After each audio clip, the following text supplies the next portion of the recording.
오늘 비바 교회사 이제부터는 주전 63년에 로마가 예루살렘을 정복한 때로부터 주 1세기 말, 즉 신약 성경이 완성될 때까지 역사를 살펴보기로 하겠습니다. 신약 성경을 펼치면 이스라엘은 로마의 지배를 받고 있습니다. 그래서 우리는 오래전부터 이스라엘이 로마의 속국이었던 것으로 생각하는데 사실은 그렇지 않습니다. 그러니까 주전 63년 로마의 폼페이 장군에 의해서 예루살렘이 함락됩니다. 그때부터 로마가 이스라엘을 지배합니다. 근데 당시 상황에 대해서는 두 가지 서로 다른 견해가 있습니다. 첫째는 정통 유대인들이 주장하는 것인데, 첫 번째는 정통 유대인들이 주장하는 것인데, 로마가 예루살렘에 쳐들어왔을 때 유대인들이 결사적으로 항전을 했다는 것입니다. 유대인들이 항전했다. 그럴 경우에는 이제 민족적 자존심이 살게 되는 것이죠. 그런데 또 다른 의견도 있습니다. 그것은 뭐냐면 로마가 쳐들어왔을 때 예루살렘 주민들이 별로 항전을 하지 않았다는 것입니다. 그런 주장에는 두 가지 근거가 있습니다. 별로 항전하지 않았다. 두 가지 근거. 첫째는 하스모니안 왕조가 마지막에 너무나 학정을 일삼았기 때문에 이스라엘 사람들이 로마군에 쉽게 성문을 열어주었다는 것입니다. 그러니까 마지막 그 하스모니아 왕조가 학정을 일삼아서 이스라엘 사람이 문을 열었다. 그리고 두 번째 이유는 로마가 이스라엘 사람들에게 그 이전부터 호의적인 인상을 주었다는 것입니다. 그 이전부터 로마인들에게 호의적 인상을 받았다. 실제로 마카비서에 보면 이스라엘 사람들이 로마 그리고 그리스도의 스파르타와 친서를 교환하는 장면들이 나오는데, 그래서 이스라엘 사람들은 로마에 대해서 좋은 인상을 가지고 있었습니다. 그러다가 하스모니안 왕조의 학정이 심해지니까 로마의 장군에게 별 저항 없이 예루살렘 성문을 열어주었다는 것입니다. 그러나 어떤 것이 정확한 역사인지는 분명하지 않은 것으로 지금 알려져 있고, 그래서 하여튼 주전 63년에 BC 63년에 이스라엘은 로마의 지배하에 들어가게 됩니다. BC 63년에 로마가 예루살렘을 점령하기는 했지만, 그러니까 주전 40년까지 BC 40년까지 적극적으로 이스라엘을 착취하지 않습니다. 그 이유는 두 가지가 있는데, 첫 번째는 로마 제국 자체가 그 당시 안정되어 있지 못했습니다. 그러니까 여기저기서 군사적인 반란이 있었기 때문에 로마군을 팔레스타인 지역에 집중시킬 수가 없었습니다. 그리고 두 번째 이유가 있었는데, 그것은 팔레스타인 지역의 지정학적 중요성과 관련된 것입니다. 지도를 놓고 보면 팔레스타인 동쪽에 파르티아 제국이 있었거든요. 그래서 파르티아 제국은 이제 페르시아 지역에 위치해 있었습니다. 그래서 파르티아 제국은 한 번도 로마에 복속된 적이 없습니다. 끝까지 로마의 적수로 남아 있었는데, 그런데 만약 이스라엘 사람들이 파르티아 제국에 대해 호감을 가지고 자신들의 영토를 로마가 아니라 파르티아 제국에게 헌납한다면 곤란한 상황이 발생할 경우가 생겼습니다. 그래서 팔레스타인이 로마 영토로 남아있을 경우 로마는 두 가지 큰 이점을 갖게 되었습니다. 이렇게 얘기하면 어려울 텐데 여러분들 그냥 쉽게 말씀드리면, 그러니까 팔레스타인이 로마의 영토로 남아있으면 로마인들은 지중해에서 전쟁을 걱정할 필요가 없었습니다. 그래서 이와 같은 사정 때문에 로마인들은 주전 40년까지 대제사장을 중심으로 한 자치를 유대인들에게 허용하고 경제적으로 그다지 착취를 하지 않았습니다. BC 40년까지는 대제사장에게 자치를 허용합니다. 한마디로 유대인들을 달래는 유화정책을 펼쳤습니다. 그러니까 63년에 그들을 정복했지만 BC 40년까지는 대제사장 중심으로 그들에게 유화정책을 펼칩니다. 그래야 전쟁이 일어나지 않는다는 생각을 갖고 있었거든요. 그런데 그런 상황은 주전 40년에 끝이 납니다. 로마가 팔레스타인 지역의 착취의 손을 뻗기로 한 것입니다. 그때 로마는 가두정치 체제로서 두 사람의 황제, 그러니까 가두정치가 보통 이제 로마의 가두정치라 하면 로마의 안토니우스와 옥타비안 옥타비아누스가 다스리고 있을 때였습니다. 그러니까 안토니우스는 클레오파트라와 연애를 한 것으로 유명한 사람이고, 옥타비아누스는 나중에 악티움 해전에서 승리한 후 혼자 황제로 옹립되어 올라온 후부터 아우구스투스라고 하는 사람, 즉 존엄자라고 칭호를 얻는 자입니다.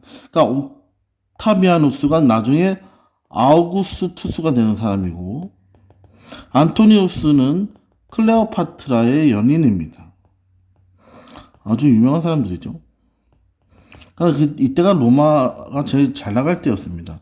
그래서 로마는 팔레스타인을 착취하기로 하였습니다. 이제 40년부터, BC 40년. 하지만 그것은 쉬운 일이 아니었어요. 왜냐하면 유대인들의 강력한 반발이 예상되었기 때문에 그래요. 그래서 로마는 지혜로운 방법을 생각해냈습니다. 그것은 표면적으로는 지금처럼 유대인들에게 자치를 허용해 주는 듯 하면서도 사실은 그들을 착취하는 그런 방법이었습니다. 그러니까 즉 꼭두각시 왕을 세우는 것이었습니다.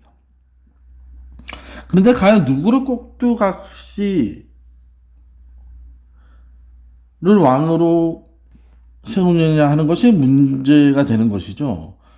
그때 갈릴리 지역에서는 헤롯이라고 하는 젊은이가 그것을 다스리고 있었습니다. 갈릴리 지역의 헤롯이라는 사람이, 그는 줄리어스 시저에 의해서 임명을 받아서 주전 47년에서 37년까지 갈릴리를 다스려, 시저에 의해서 47년부터 37년까지 갈릴리를 다스리고 있던 사람이었습니다. 헤롯이.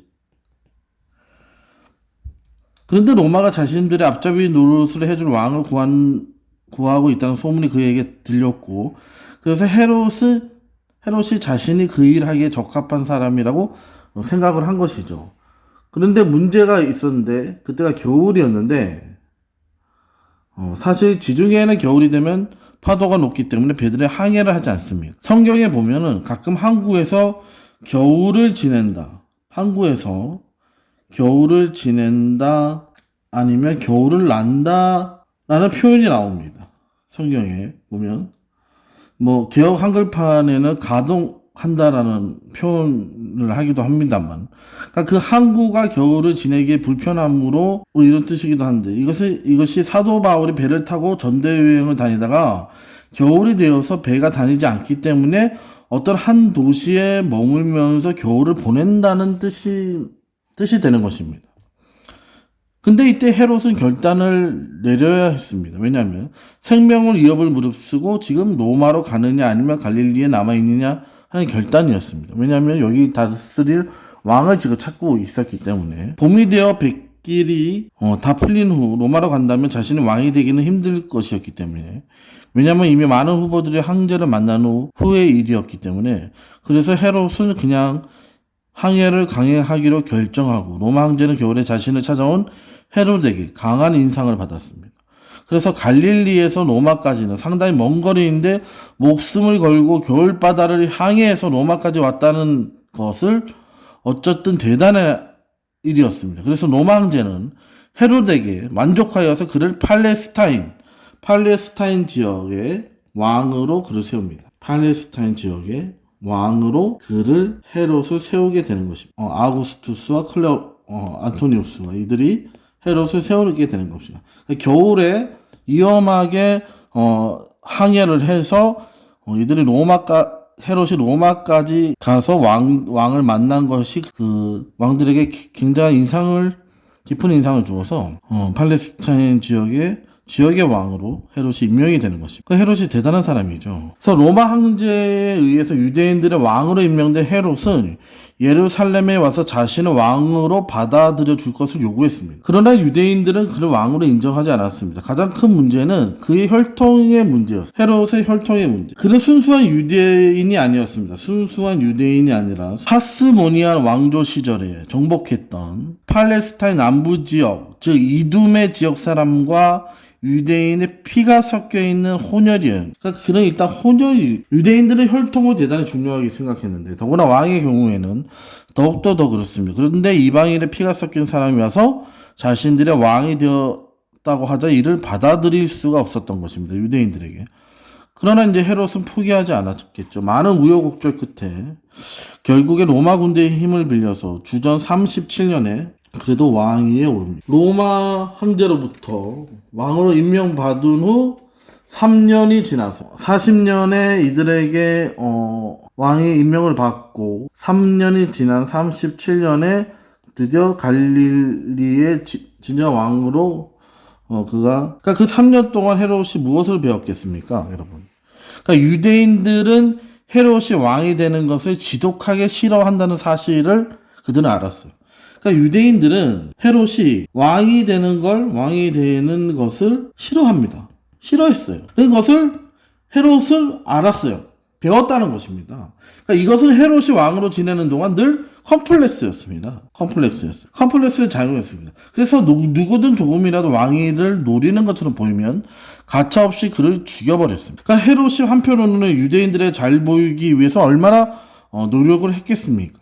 그러니까 이를테면 황제의 상을 예루살렘에 못 들어오게 하고 황제가 새겨져 있는 동전도 사용하지 못하게 만들었습니다. 하지만 다른 한편으로는 자신의 왕위를 유지하기 위해 많은 사람을 숙청했습니다.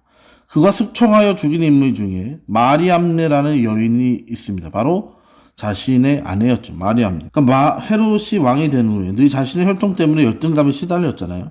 그러다가 좋은 생각이 떠올랐습니다. 몰락한 그 하스모니아 왕조의 여자들 중 한 명을 자신의 아내로 삼자는 것이었습니다. 그래서 유대인들이 존중하는 전통 왕족의 혈통을 지닌 사람을 아내로 만든다면 사람들은 그 아내 때문에 자신을 좀 더 인정해 줄 것이라고 생각했습니다.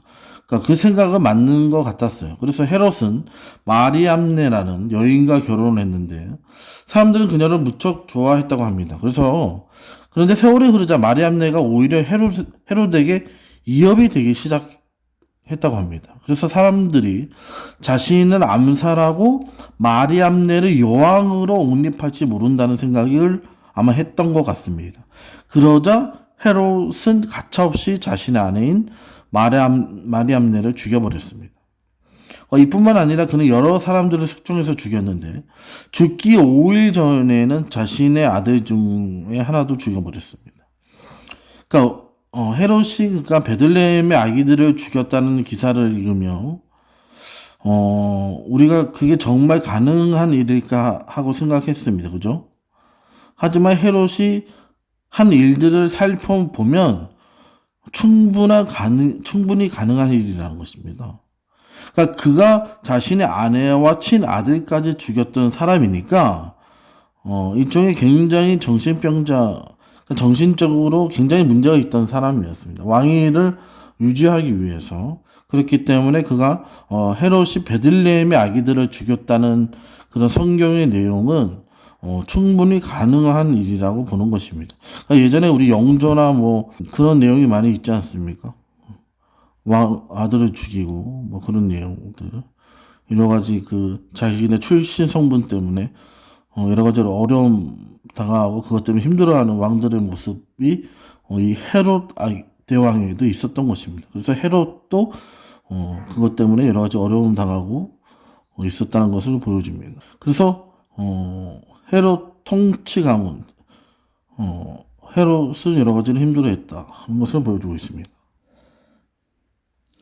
여기서는 헤롯 가문의 통치자들을 한꺼번에 살펴보려고 합니다.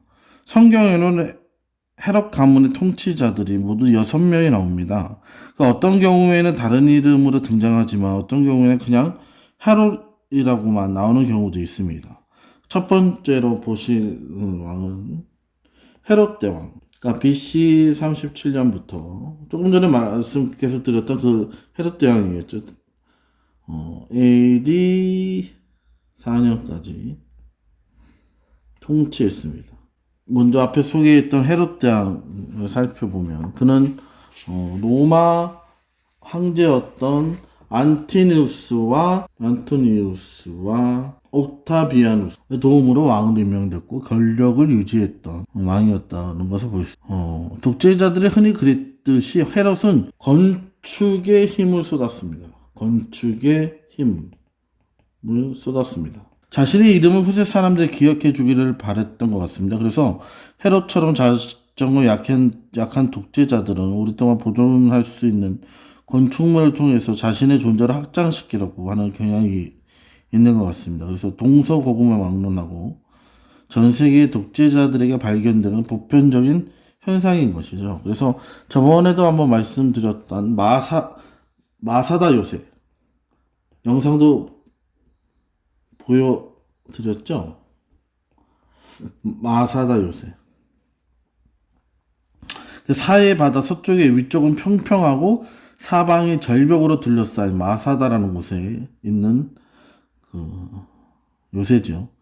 헤롯은 그곳에 요새를 건설했습니다. 이곳은 나중에 예루살렘이 로마군에 함락된 후에 나머지 잔당들이 모여서 최후의 항전을 했던 곳인데, 마사다 요새는 주후 73년에 로마의 실바 장군에 의해서 함락되는 그런 곳이기도 합니다. 그리고 항구 도시 가이사랴, 그러니까 구약 시대에 이스라엘의 대표적 항구는 욥바였어요. 요나 선지자가 다시스로 가기 위해 배를 탔던 곳이죠. 헤롯은 북쪽에 새로운 항구를 건설하는데, 그리고 그 항구의 이름은 의미심장하게도 가이사랴라고 합니다. 이 가이사랴 항구, 가이사랴라는 뜻이 황제라는 뜻입니다. 항구든지 가이사랴도 이 헤롯 왕이 만든 곳이기도 합니다. 그리고 헤롯이 지은 건축물 중에 가장 유명한 것이 성전이죠. 예루살렘 성전입니다. 예루살렘의 가장 높은 곳에 흰 대리석으로 지었고, 건물 입구 쪽에 포도나무로 양각으로 조각하고 거기에 금칠을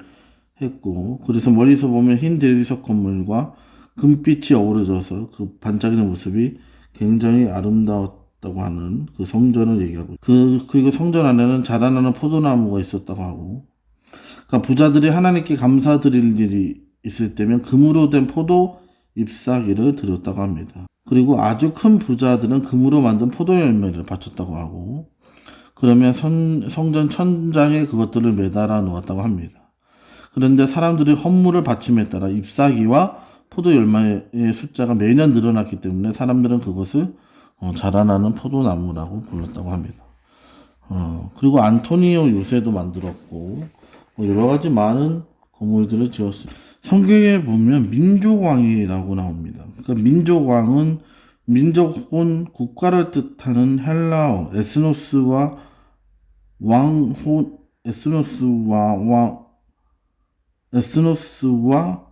혹은 통치자를 뜻하는 아르콘의 결합으로서 한 국가 혹은 한 민족 전체를 다스리는 왕을 말하는 것입니다. 그러니까 유대 민족 전체를 다스렸던 헤롯 대왕의 호칭은 민족왕이었습니다. 그러나 민족왕 정도면 그냥 왕이라고 번역해도 개념상 별 문제가 없기 때문에 한글 성경에는 민족왕을 그냥 왕으로 번역하고 있습니다. 성경에 등장하는 민족왕은 그러니까 한마디로 헤롯 대왕입니다. 성경의 민족왕은 헤롯 대왕을 얘기하는 것이라고 생각하면 되겠습니다. 그리고 분봉왕이라고 또 나오죠. 분봉왕은 숫자 4를 뜻하는 헬라어 테트라스와 왕이나 통치자를 뜻하는 아르콘의 결합으로서 민족왕 영토의 4분의 1 정도 크기의 영토를 다스리는 작은 왕을 뜻합니다.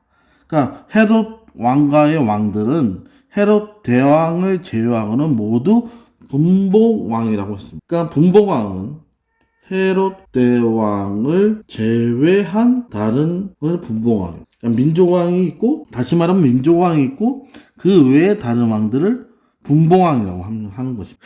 헤롯의 아들들은 세 아들이 있었습니다. 그러니까 주전 4년 니산월 1경에 죽는데, 그가 죽은 후 영토가 세 아들들에 의해서 나뉩니다. 그들은 영토를 사이좋게 나누어 가진 것이 아니라 아버지의 유언장을 두고 로마 황제 아우구스투스에게 찾아가서 소송을 하는데, 대혼란을 겪은 후에야 겨우 나름대로 자리를 잡게 됩니다. 그래서 결국 아켈라오 첫 번째 아들 아켈라오는 유대와 사마리아 그리고 이두메 지역을 차지하게 되고, 두 번째 안디바는 갈릴리, 베레아, 그리고 세 번째 빌립은 이두레, 드라고니 지역을 다스리게 됩니다. 그러니까 헤롯의 아들들 아켈라오, 안디바, 빌립이 이 유대 땅 이스라엘을 세 지역으로 나뉘어 먹게 됩니다. 그래서 이 헤롯 대왕의 아들들 분봉왕이 되겠죠. 분봉왕 아켈라오, 안디바, 빌립이 되겠습니다. 추가적인 말씀 하나 드리면 BC 기원전 BC와 AD가 있죠. 아노 도미노 BC와 AD 주전과 주의, 그래서 비포 크라이스트와 아노 도미노 예수님이 세상에 오신 때입니다. 그래서 왜 이건 뭐 이제 비포 크라이스트 아노 도미노는 다 왜 이것이 이거는 영어인데 이거는 왜 라틴어로 되어 있냐 뭐 이렇게 생각하실 분들이 있는지 모르겠습니다만 처음에는 라틴어로 된 AD만이 있었습니다. 라틴어로 된.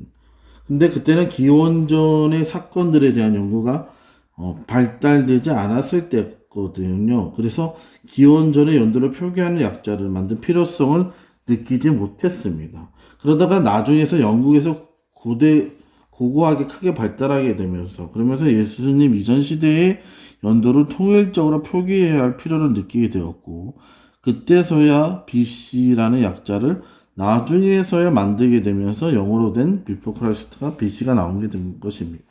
그러니까 이거는 굉장히 기독교적인 시각에서 만든 거였죠. 그러다 보니까 일반적으로 보았을 때 전 세계적으로 AD와 BC를 즐겨 사용하지만 그러면 이슬람권 사람들, 이슬람의 뭐 학자들, 아니면 뭐 반기독교적 성향 사람들은 BC와 AD를 쓰기를 싫어합니다.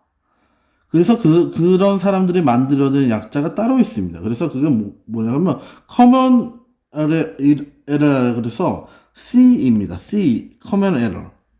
그래서 before common error에서 BCE. 그들도 전 세계가 공용어로 사용하는 연대표기법을 부정하지는 못합니다.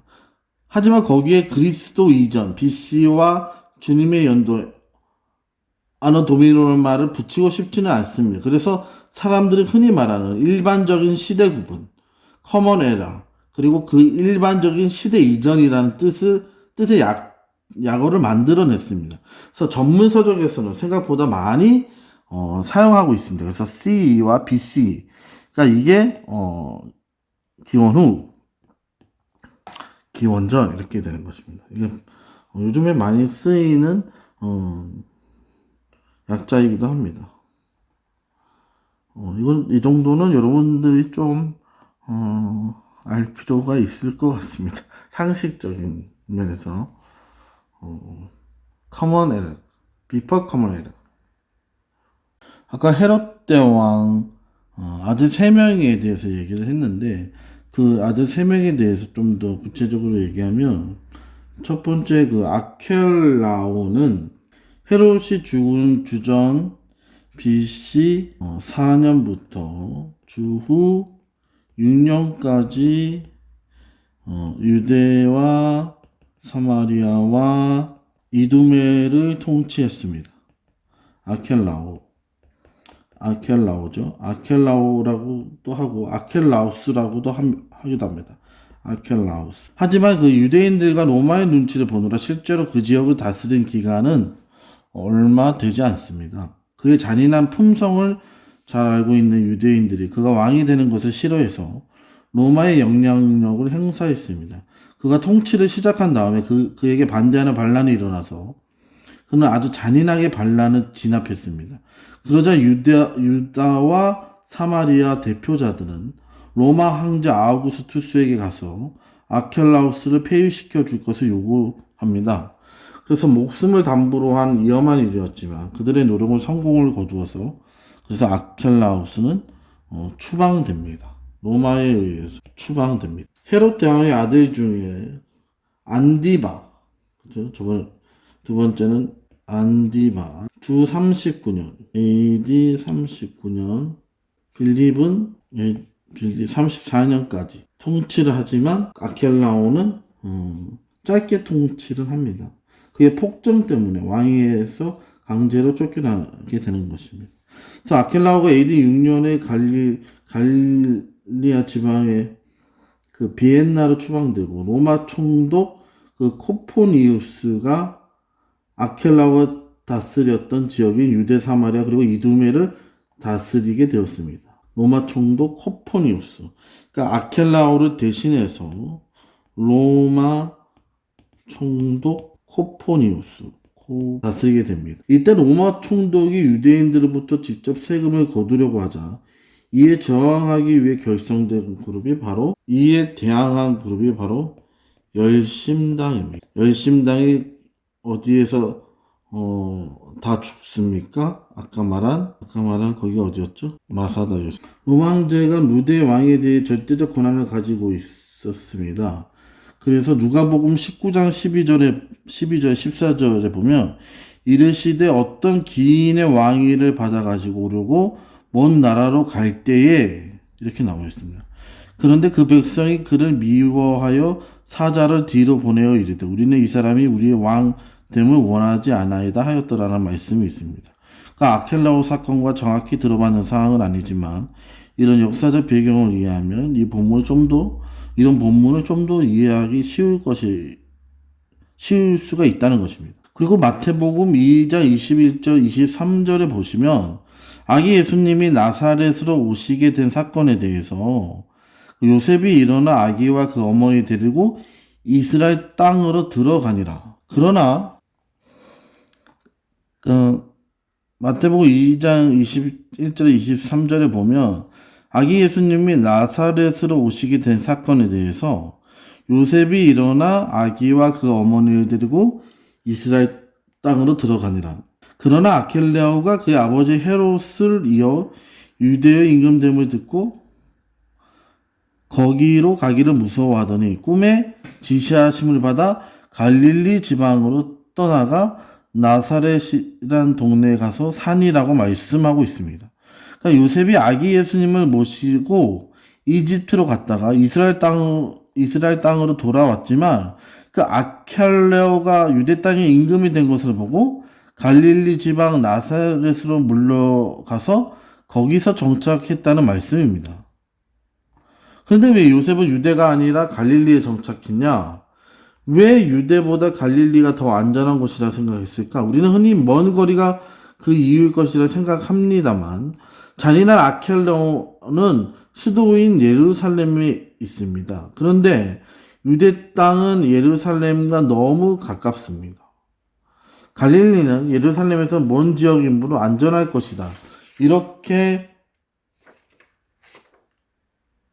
말입니다. 하지만 답은 거리가 아니라 통치권에 보통 있었습니다. 그래서 무슨 말이냐 하면 갈릴리는 아켈라오의 통치 영역이 아니었다는 것입니다. 그러니까 아켈레오는 유다와 사마리아하고 그리고 이두메를 다스렸고 갈릴리와 베레아는 다음에 안디바가 통치하는 영역이었어요. 그러니까 요셉이 갈릴리로 간 것은 멀리 도망을 간 것이 아니라 아켈레오의 통치 영역을 피해서 다른 왕의 통치 영역으로 들어간 것입니다. 그러니까 요셉이 일어나서 아기와 그 어머니를 데리고 이스라엘 땅으로 들어갔는데 유대 땅으로 가지 않고 그가 갈릴리 땅으로 가는 것입니다. 그 이유가 뭐냐면 잔인한 아켈라오보다는 안디바가 왕으로 있는 땅으로 간 것입니다. 워낙 아켈라오가 잔인한 왕으로 유명했기 때문에 그의 통치 영역을 벗어나서 아켈레오가 통치하는 영역으로 간 것입니다. 그래서 많은 사람들이 이 부분에 대해서 오해하는 것이 뭐냐 하면 그 아켈레오가 예루살렘에 있어서 유대 땅은 예루살렘과 너무 가깝고 예루살렘의 먼 지역인 갈릴리로 간 것이다. 이렇게 얘기하는 분들이 있는데 그것이 아니라 갈릴리는 완전히 통치하는 왕이 달랐습니다. 안디바가 통치했거든요. 그래서 잔인하지 않은 왕, 그 갈릴리로 요셉이 다른 왕의 통치 영역으로 들어간 것입니다. 아켈레오의 통치 영역을 피해서 다른 왕의 통치 영역으로 들어간 것입니다. 헤롯 대왕이 죽은 후에 헤롯 안디바는 갈릴리와 예수님이 다시 들어가셨던 갈릴리아와 베레아를 다스렸습니다. 베레아는 요단강 동편 중에 남쪽 지역을 뜻하는 것인데 성경은 베레아라는 지명이 등장하지는 않습니다. 그러니까 우리 귀에 익숙한 유사 지명인 베레아는 마게도냐에 있습니다. 그러니까 베레아는 마게도냐에 있습니다. 마게도냐. 여기가 아닙니다. 베레아랑. 민족의 타이틀을 가졌던 헤롯 대왕과는 달리 안디바는 그보다 한 단계 낮은 분봉왕으로 통치를 했던 거죠. 그는 갈릴리 호수에 디베라를 건설하기도 했습니다. 그는 원래 이스라엘 동남쪽에 있는 나바테 왕국의 공주와 결혼했으나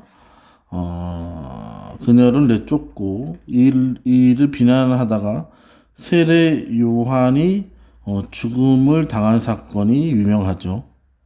안디바에게 세례 요한이 죽음을 당합니다. 안디바에게 시집을 갔던 나바티아 공주가 헤로디아 때문에 쫓겨나서 집으로 돌아오자 나바티아의 왕 아레테스 4세가 분노하여 안디바를 공격합니다. 그래서 안디바가 로마의 도움을 청했지만 집안 싸움으로 생각하는 로마는 안디바를 돕지 않고 안디바는 이 사건과 큰 공경에 처합니다. 그래서 헤로디아를 권력자의 힘에 의해서 원래의 남편과 이혼을 당한 가련한 여인으로 생각하면 안 된다고 하네요. 그래서 아까 말씀드린 빌립은 갈릴리 이두레 드라곤이 통치한 왕이었습니다. 가이사라 빌립보를 건설한 사람이기도 하죠. 이 사람이 혼자이고 그는 새 황제 칼라굴라의 도움으로 주후 37년에 분봉왕으로 즉위를 합니다. 이 사람은 야고보 사도로 죽입니다. 야고보를 죽이고 베드로를 옥에 가두고 그는 또 사람들에 의해서 신으로 한호를 받고 성경에 보면 벌레가 먹어서 죽었다고 말씀하고 있습니다. 그러니까 사도행전 12장에 보면 월경이 갑자기 죽은 사람, 성경에 벌레가 먹어서 죽었다고 하고 말씀하는 사람이 바로 헤롯 아그리파 1세입니다. 그가 죽은 후에 팔레스타인 전역이 로마의 직접적인 통치를 받게 되는 것입니다.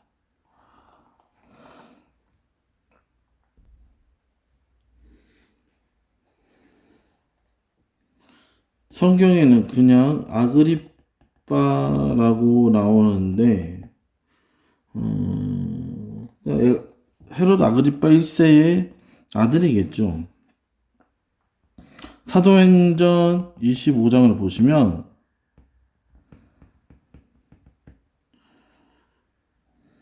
아그리빠 2세가 신임 총독 베스도에게 인사를 하러 왔다가 사도 바울을 신문하는 장면이 나옵니다. 그때 버니게라는 사람이 아그리빠와 함께 왔다고 기록되어 있습니다. 한글 이름으로는 잘 나타나지 않는데 버니게는 여자입니다.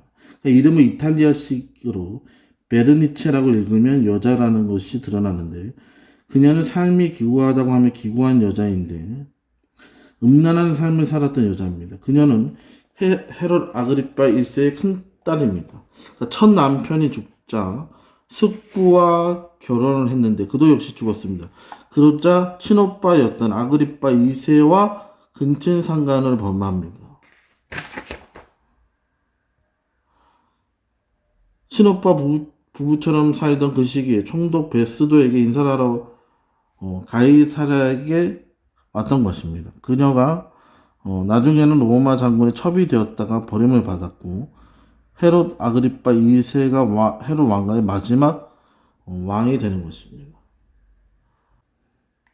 그래서 헤그르빠 1세가 죽고 난 뒤에 대부분의 그 유대 땅을 대부분의 손에 넣었는데 그만 그 44년에 병에 걸려 죽습니다.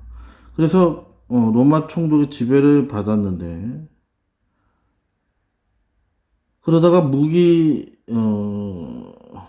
로마 총독 플루투스가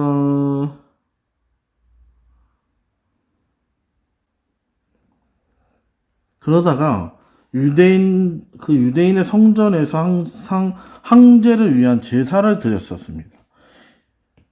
성전에서 항제를 위한 황제를 위한 제사를 드렸습니다. 근데 유대인들이 이 제사를 없애버립니다.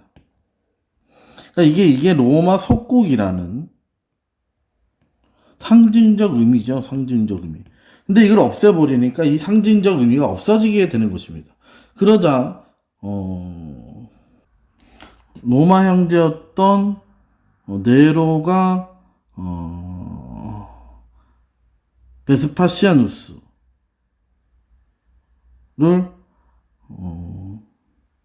이스라엘을 보내게 되고 팔레스타인으로 보내게 되고 그가 예루살렘을 향해 진군하고 그러던 줄 그래서 이스라엘을 정복하게 되는 것입니다.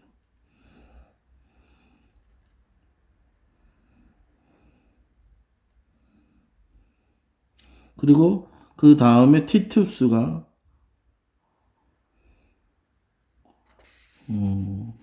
마지막으로 마무리를 하게 되고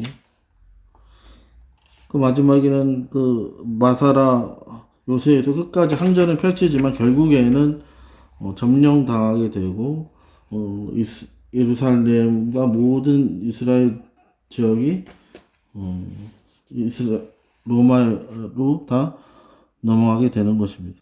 그래서 결국에는 다시 이스라엘 민족, 유대 민족들은 다 흩어지게 되고 나라 없는 그러한 민족으로 불쌍한 민족이 되어버리게 된 것이죠.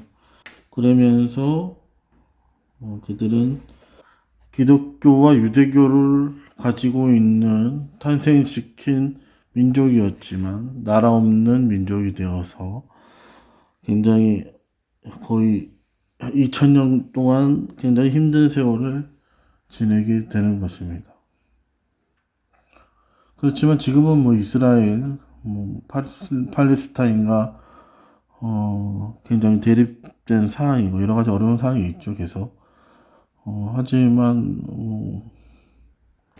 오늘은 여기까지 하겠습니다.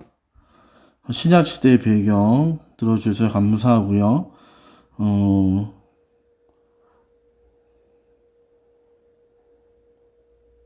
여러분이 듣기에 좀 힘들고 어려운 부분이 있습니다만은 모르시는 거 있으면 물어보시고 그래도 쉽게 설명하려고 애를 썼는데요.